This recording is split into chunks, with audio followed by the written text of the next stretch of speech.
The surveys are telling. The surveys are telling. So we just have to push harder. Push harder. Huwag kayong titigil. And always remember, pagka you are facing adversity, hindi kayo nag-iisa. Ako si Mayor Sebastian Duterte ng Davao City, kasama nyo. Tapusin pa yung kanta eh. Sige, upo lang kayo. Relax lang.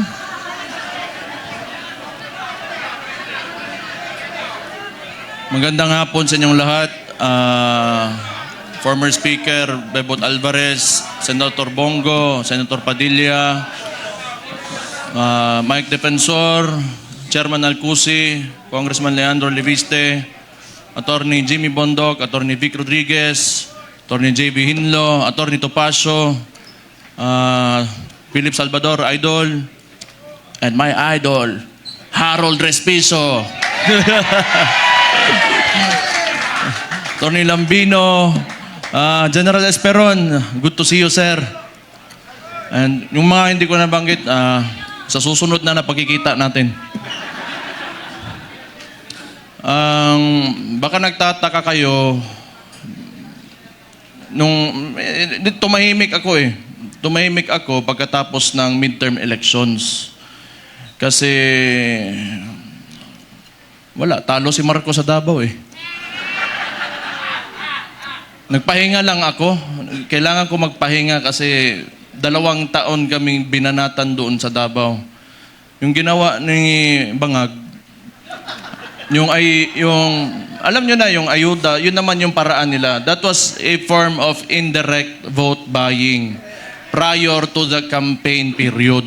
Yun talaga yun. Yung ginamit niya, so sinabi ko naman sa mga taga Davao, tanggapin nyo lang. Total, buwis nyo man yan. Yung nagsikap dyan, para may pera yung gobyerno, pera nyo rin yung kinukuha nyo. Hindi yan galing sa kanya. Pero yung mga taga Davao matatalino na, they are intelligent voters. Akala kasi, yung claim ng mga kalaban, na kami mga Duterte daw, mga authoritarian, yun, mamatay tao, kaya takot lahat. 2 million, matatakot namin yun. Di bukas patay na kami kung takutin namin yung 2 million na yan. It is a very highly democratic city, actually. Pagka pumunta kayo, that is why, awa ng Diyos, pasalamat ako, sa Davao ako naging mayor kasi ang mga tao dyan, alam nila anong gagawin nila at mahal nila yung lugar nila. Kaya kahit pinahihirapan kami, okay lang man, politika. Tapos, Marcos lang. Alam naman natin sa tatay pa lang yan, kawatan.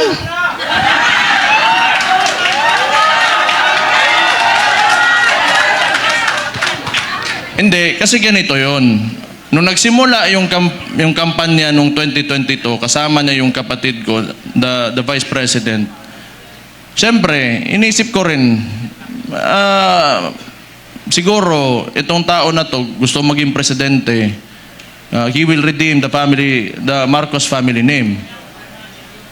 So, hindi ko naman talaga inisip na may ganun din pala kagago yung tao na yan. Kung siguro nasa isip niya, kung sira na yung pangalan namin, sirain ko na lang lalo. Wala naman akong political lang to. Kung bahala sila, magalit sila sa akin. Si Auntie Claire, tanawa. Pagkatapos ito, Auntie Claire, si Mayor Baste, lo ni mbuanga ka. Oh. Nagpahinga lang ako. Kasi before the midterm elections, kami doon sa Davao, lagi kami nagmo-mobilize. Kasi nung sinimulan nila yung People's Initiative, papipirmahan nila yung mga papel. Siguro, I do not know. Pero definitely, sa ugali ng mga yan, wag na natin yung buong administrasyon niya. Kasi siya naman yung nasa taas ng chain of command, yung presidente. Definitely, ang suspicion namin, it was for term extension. At that early, 1 year or 2 years pa lang, hindi pa nagdadalawang taon yung termino niya, may pa-people's parang plebiscite yan noon na nag-gather lang ng mga tao, pinataas yung kamay, o sige, maging diktador na tayo, maging authoritarian regime tayo for 27 years. So that was the attempt of this guy, bangag nga na dias Malacanang karon. Kita niyo yung nasa UN siya, ng sipon. May chat GPT na ngayon. Hindi ko naman sinasabi kasi makukulong ako, tapos kakasuhan ako. Pero tingnan na lang, what are the causes of cocaine? Tingnan yung chat GPT. How it will affect your nasal cavity. May cellphone na kayo lahat. Wala. Swindler. He is a swindler. Yung ginawa sa atin, kaya nga naniniwala tayo, kasi akala natin itutuloy niya. Ganito lang naman tayo, kaya nandito tayo lahat ngayon. Kayo. Marami tayong parallel groups. Nilapitan ako ni Sir Mike Defensor, pati ni Speaker Bebot. Na nakita ko sila pagdating nila doon sa bahay ko, patay problema na pod ni. Nagpahinga lang ako kasi grabe yung Pero ang akala nila, tumigil na tayo. Hindi pa tayo tumigil.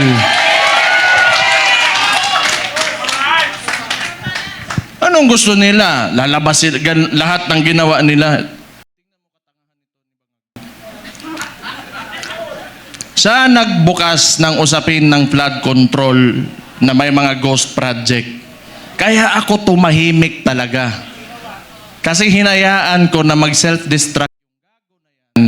Kasi alam kong sasabog sa mukha niya yan. Because unang-una sa lahat, pag ikaw eksekutibo, you cannot point at someone else for the mistakes of your administration. Responsibilidad mo yan, ibig sabihin, either hindi ka nag-iisip o kulang ka sa pag-iisip o hindi mo talaga gusto yung trabaho mo. O kita mo ngayon, nag-backfire sa kanya, and they attempted to, lagi nilang ililiko doon. Pinakita naman namin lahat sa Davao, walang ghost project, may resibo kami lahat doon.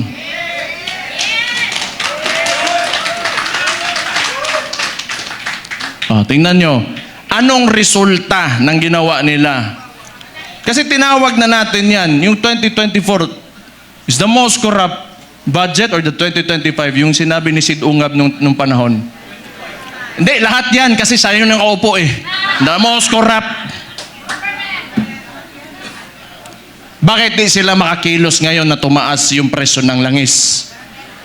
Walang pera.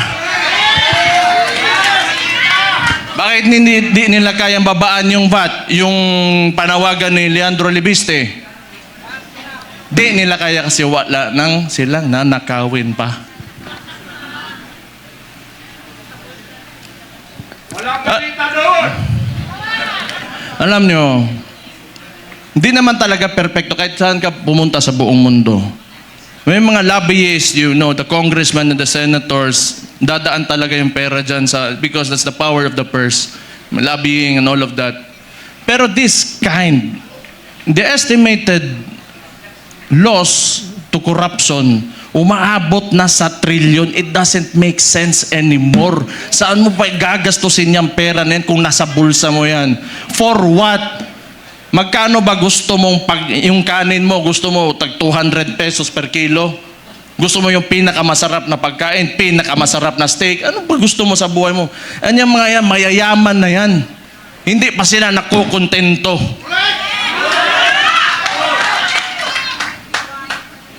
Hindi na lang maawa ba? makita nyo yung mga matatanda na nagmamalingke sa umaga, magdadala ng bayong, tapos pahihirapan mo pa, ngayon tumataas presyo ng lahat. Hindi sa nakatingin sa pangkaraniwang Pilipino, ano ang buhay ng Pilipino.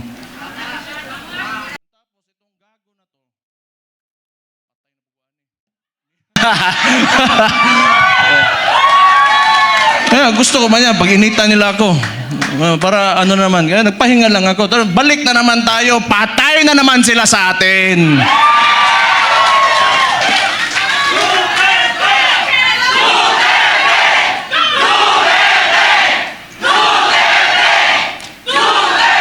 Ito pang maganda. Ito pang maganda. Tayo, mga parallel groups, ilan? Pila to kabok? 600 parallel groups. Anong sinabi ng Vice Presidente? Siya ay tatakbong presidente, kumilos na tayong lahat.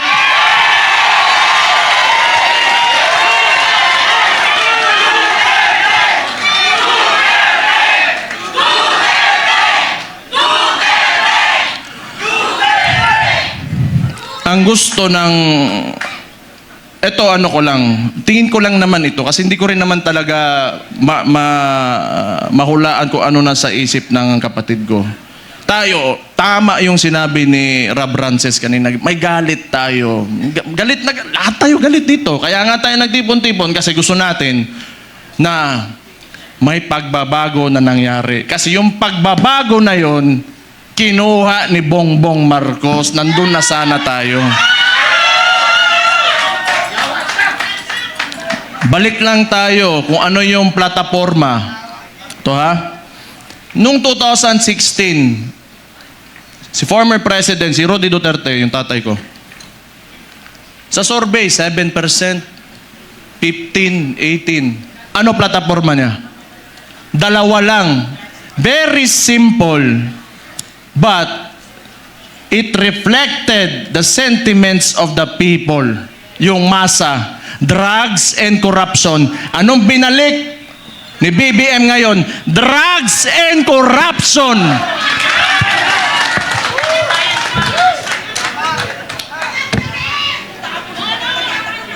Sabi ng kapatid niya, hindi ako yun ha.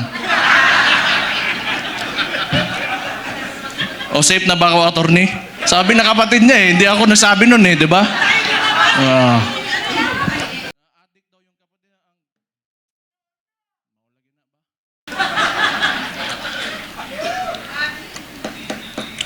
Hindi, tama naman yun. Kailangan optimistic tayo. Kailangan well-organized tayo, andito tayo lahat. At mahalaga sa lahat, unified tayo. Yung may mga differences tayo kasi lahat tayo mayayabang eh. May mga ugali yung mga DDS eh. Di ba? Oh. Kalimutan muna natin yun. Ang tanawa, ang bugiro, yung mga buwang.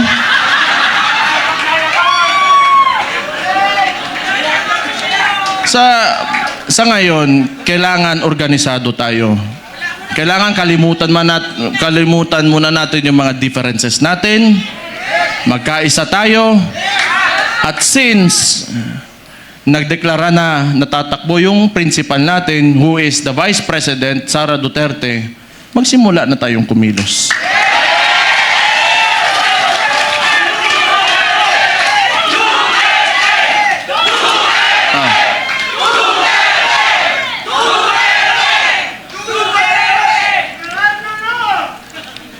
Una, hindi atin ang mainstream media. Yan ang pinakamalaking, pero wala naman din maniwala na sa kanila ngayon. Actually, if you are biased ka towards the article or the headline, you will support that headline. Yung ano lang, traditionally, sanay kasi yung Pilipino na, or yung, not really the Filipinos only, but the entire world, they look up to the mainstream media kasi yun yung historically, yun talaga yung ginagamit na source of information. But we all know na it can be manipulated, and it is now it is very well manipulated by No. I do not blame them. May iba lang talaga na talagang rabid na anti-Duterte na mga tulad ng Rappler. Pero yung iba kasi talaga, wala yan. Matatakot talaga yan sa gobyerno.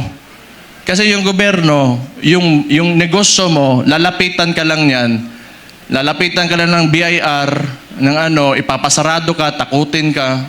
I know this because a lot of individuals in Davao, businessmen, were even afraid to come near me. Kasi pag manalaman ng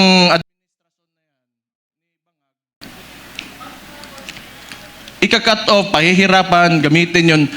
The bureaucracies of the government have been weaponized by this administration. So intindihin na natin yun. Intindihin na natin yun. What we can do is, we go back to the roots. We campaign for our candidate. Wala rin naman tayo, kasi hindi rin naman tayo papansinin ng mga mainstream media because, lahat, masang Pilipino man tayo. So we do what we do best. 2016, anong ginawa nyo? Walang campaign materials na mabibigay yung tatay ko. Anong ginawa nyo? Kayo gumawa sa sako. Then this will be 2016 all over again. Let's reclaim the country and give it back to the people.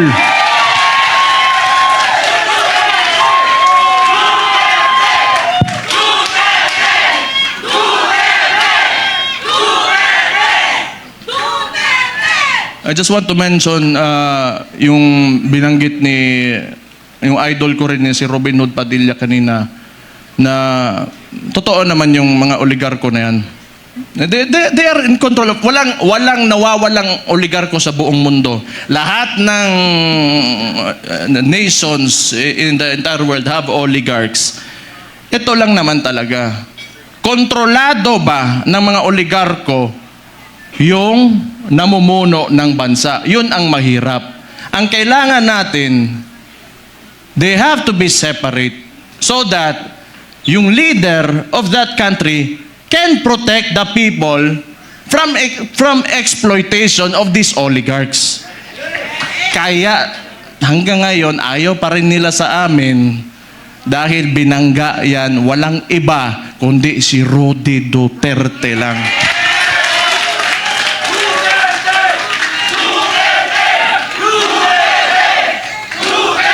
So siguro naman nag-declare na yung kapatid ko and we're going into the 2028 elections. Pakiusap ko lang sa mga oligarko, may mga mayayaman, malalaking negosyante talaga that have command of the economy. Maawa naman kayo sa mga tao. Maawa naman kayo sa mga tao. Give this country a chance na sumarap din ang buhay ng yung mga naglalakad lang sa daan na walang mga sasakyan. Yung sinabi ko kanina nga, it really breaks my heart. Yung living conditions ng tao ngayon. Sometimes, it makes life harder to live seeing this. Sa totoo lang.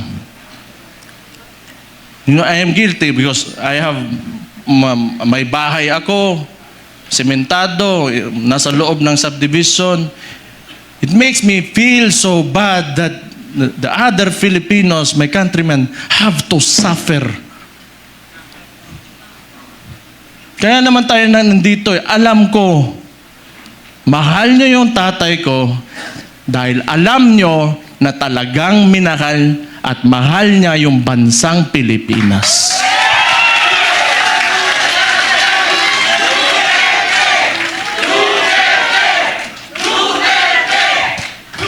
We have to,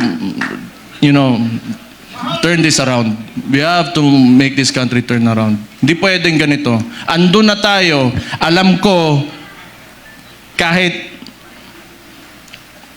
yung tatay ko nasa Netherlands, binigay sa mga dayuhan. Alam ko nandito pa rin kayo kasi naniniwala kayo, pinakita ni Rodi Duterte na kaya pala natin angatin natin ang ating bansa. You know what? Kayo lahat mga Pilipino, do not settle for this.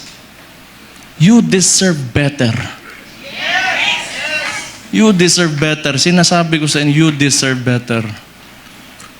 Kaya, be optimistic, maniwala kayo na we can take our country to greater heights.